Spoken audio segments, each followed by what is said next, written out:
Hello everyone, it's Therese here and welcome to another video on IELTS for writing. And today we're looking at main body paragraph for writing task 2 of the IELTS academic or general exam. So whether you're preparing for IELTS academic or general, this video will be useful for you. And today we'll be looking at the single idea essay and how to approach it as we write the main body paragraphs. And this technique will be useful for two types of essays. That is the agree or disagree and discuss both views and give your opinion. For the other types of essays, the cause and solution, direct question, take a look at our other video that covers the main body paragraph. But today we'll be looking at these two types of essays. So just a quick recap on the structure of your essay. As with the other types of essays, you have an introduction, main body paragraph 1, main body paragraph 2, and a conclusion, and a minimum of 250 words for the IELTS exam. So what's the purpose of the main body paragraph? Well, it's really to present your idea, your main idea, your argument. It's to explain your idea in some detail and also to support your ideas with examples. So you can consider, if you had the opportunity to speak about a topic, how would you formulate it? You'd want to be as logical as possible so that you can convince your readers that your ideas are correct, right? So let's take a look at example number 1. Many people believe that it's better to study in a group rather than individually. Do you agree or disagree? So the essay type is agree, disagree. And so what we can do is group our information. So in main body paragraph 1, we're going to give a reason why you agree or disagree. And in main body paragraph 2, you're going to give a second reason why you agree or disagree. Okay, so let's say that you think that it's better to study in a group. Now, maybe you don't really think that, but just for the sake of developing an argument, that's what we're going to do today. So we'll say that it's better to study in a group. What are the reasons? Let's think of some reasons. Well, maybe students learn better in a group because they learn from each other. Another reason, well, maybe it's more fun. And when something is more fun in a group, people also learn better. So those are two reasons. Maybe you can think of better reasons than me, and if you can, that's great. But those are the only reasons that I've come up with. Let's take a look at this structure. So this is the structure of your main body paragraph. So in sentence 1, you should always have a topic sentence. That topic sentence presents your main idea. Sentence number 2, explain your idea. And sentence number 3, support your idea with a supporting example. So bang, bang, bang, 1, 2, 3, topic sentence, explain your idea, support your idea. It's the same thing every time. So let's take a look at what we can write, the content. Firstly, I've just given an introduction here just to get started. So there has been a lot of research about the best ways to study. Several people think that it's better to learn in a collective way rather than studying alone. I agree that learning in a group setting is more effective for several reasons. So I've basically paraphrased the opening statement in my intro, and then I've given my opinion that it's better to study in a group. Okay, so topic sentence. Firstly, there is historic and extensive evidence that studying in a group helps learners to gain more information in a shorter period of time. Idea 1. Schools, colleges, and training companies offer group lectures, classes, and sessions because there is evidence that this type of learning is more effective than individual study, as students share knowledge with one another. And now my example. For example, the most prestigious universities in the world, such as Harvard and Oxford, encourage their students to participate in both sports and academic group activities, as they know students improve faster through this method of learning. So I have given my idea, I've explained it in some detail, and I have given an example. And so in each paragraph, you could write 1 to 2 sentences, but not any more. That's really enough. And you can see that in the example, I've given some names. So I've mentioned Harvard and Oxford. If you can give real valid examples, of course, it's better.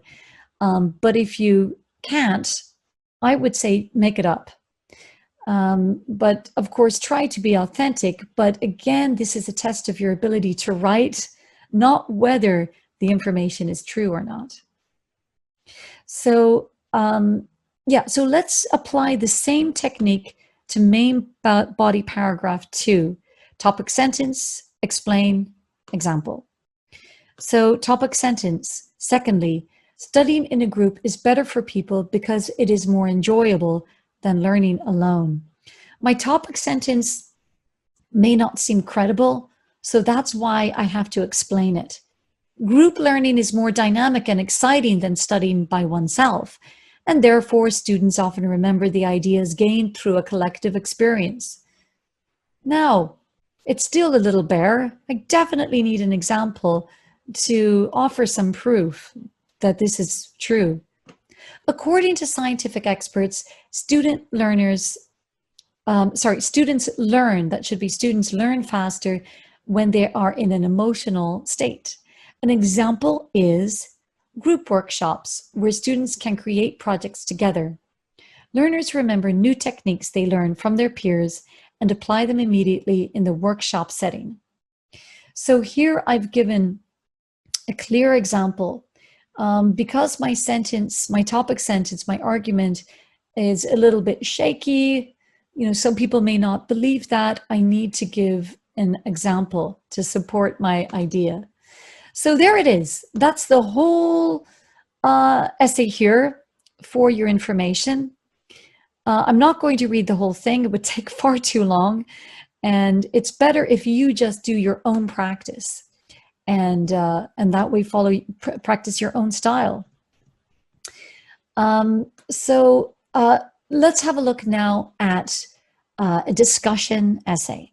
So social networking is being used more for personal and professional purposes. Many people believe this is a positive trend, whereas others say that it is leading to negative consequences. Discuss both views and give your opinion.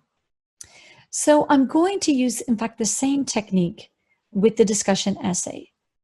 I've got my intro, my main body paragraph 1, 2, and conclusion. So in main body paragraph 1, in main body paragraph 1, I will present the view, discuss with my opinion. And the same in paragraph 2, opinion 2 or view 2, discuss and opinion with example. So what I've done is I've taken a look at the topic of social media. So my view is that social media helps with communication. It creates opportunities.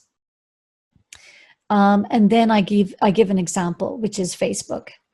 My view 2 is that social media leads to fraud or identity theft. So this is a drawback of social media.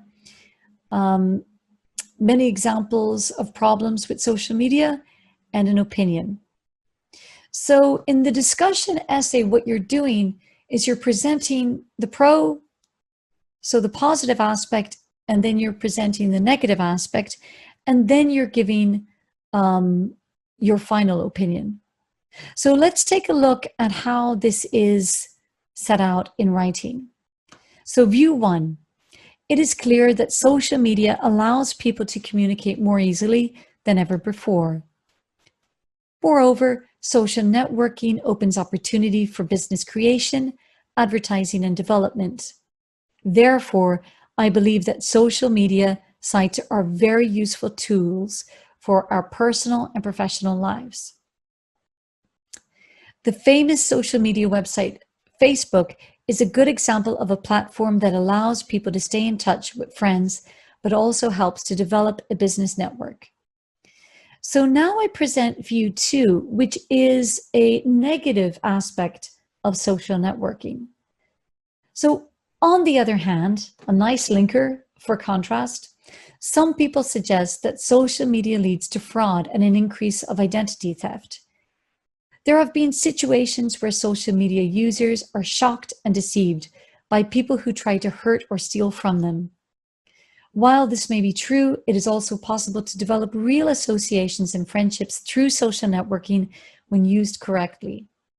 For instance, there are many stories of people reconnecting with long-lost friends and organizing reunions with them.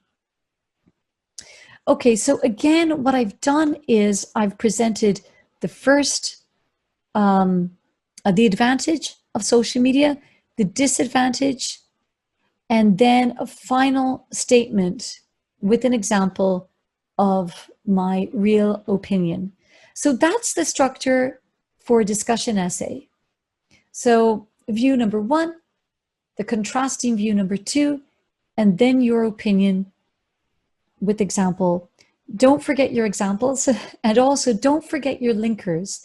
The linkers will give you marks for the for coherence and cohesion. This is the full draft here. Let me drag up the video so you can see if you need to take a note of that. So that's it. The agree-disagree structure, you're presenting main ideas 1 and 2 with examples and recap sentence. Paragraph 2, your topic sentence, main ideas 3 and 4, example, recap. Discussion is slightly different. You're presenting view 1, discussing your opinion. View 2, that should be view 2, discussing your opinion, and with an example. So that's it. Again, the most important thing you can do is to keep practicing. Thanks for watching, everyone, and good luck in your IELTS writing task 2. Bye.